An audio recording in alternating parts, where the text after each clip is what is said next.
প্রথমবারের মতো ত্রিপুরা চা উন্নয়ন নিগমের উদ্যোগে আন্তর্জাতিক চা দিবস উদযাপন করা হয়। বৃহস্পতিবার রাজধানীতে পুরাতন সচিবালয়ে এই অনুষ্ঠান হয়েছে। তাতে উপস্থিত ছিলেন নিগমের চেয়ারম্যান সমীর ঘোষ, আগরতলা পৌর নিগমের ডেপুটি মেয়র মনিকা দাস দত্ত সহ অন্যান্যরা। সমীর ঘোষ তার বক্তব্যে দাবি করেন, বর্তমান সরকার রাজ্যের চা শিল্পের উন্নয়নে ব্যাপক উদ্যোগ নিয়েছে।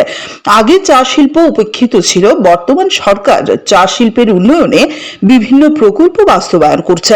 রাজ্যের চায়ের নিলাম বাজার করে উঠবে বলেও জানান তিনি। তাতে রাজ্যের অর্থনীতির উন্নয়ন ঘটবে বলেও দাবি করেন তিনি। ত্রিপুরা চা উৎপাদনে দেশের মধ্যে পঞ্চম স্থানে রয়েছে।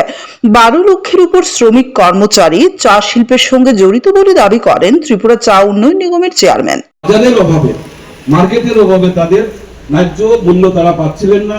তো আমরা অকশন সেন্টার আগামী দিনে চালু হলে পরে এই রাজ্যের যে চায়ের যে উৎকর্ষতা রয়েছে, চায়ের যে গুণগত মান রয়েছে, সেই গুণগত মান অনুসারে তার বেটার প্রাইস রিয়েলাইজেশনের ক্ষেত্রে একটা বিরাট আমাদের সহায়ক হবে বলে আমরা মনে করি। আমাদের রাজ্যে এই চা উৎপাদিত হচ্ছে, কিন্তু চাটা আমরা বিক্রি করতে হচ্ছে আমাদের বাইরে। যেটা আমাদের এমডি সাহেব বলার চেষ্টা করছিলেন যে আমাদের পার্শ্ববর্তী রাজ্য আসাম এবং আমাদের কলকাতায় আমাদের ত্রিপুরার এই চাটাকে বিক্রি করতে হয় অকশন মার্কেটের মধ্যে।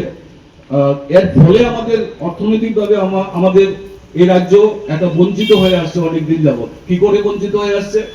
আমাদের চা উৎপাদন করছি আমরা, কিন্তু চা বিক্রয় মূল্যের বিক্রি হচ্ছে যে রাজ্যে, অতিরিক্ত চাটা যেটা বাইরের রাজ্যে বিক্রয় হচ্ছে, তো যেই রাজ্যে বিক্রয় হচ্ছে সেই রাজ্যগুলি সেখানে আমাদের স্টেট জিএসটি যে অংশীদার, সেই অংশীদার হচ্ছে স্টেট জিএসটি, যেটা অথচ আমরা উৎপাদন করছি আর যারা বিক্রয় করছে তারা সেই স্টেট জিএসটির অধিকার প্রাপ্ত হচ্ছে। সেটা আমাদের জন্য একটি আজকের দিনে আমাদের সামনে একটি চ্যালেঞ্জ।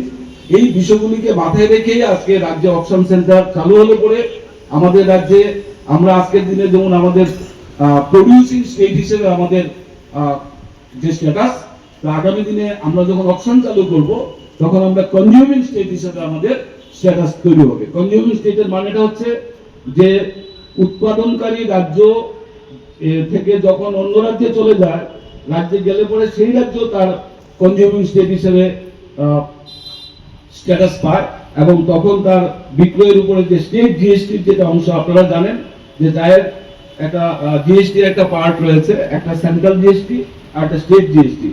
আমরা চা উৎপাদন করছি, আমরা চা উৎপাদন করে বাইরে পাঠাচ্ছি, কিন্তু আমরা একটা করে রাজ্য সরকার স্টেট জিএসটি পাচ্ছে না। তো যখন আমাদের চাটা যখন আমাদের অকশন সেন্টারে আমাদের রাজ্যে হবে, তখন আমাদের রাজ্য সরকারের কোষাগারে একটি বড় মাত্রায় আমাদের রেভিনিউ চলে আসবে এজ এ স্টেট জিএসটি। আর সেখানেই আমাদের রাজ্যের অর্থনীতির ক্ষেত্রে একটা বিরাট পরিবর্তন আমরা দেখতে পাবো।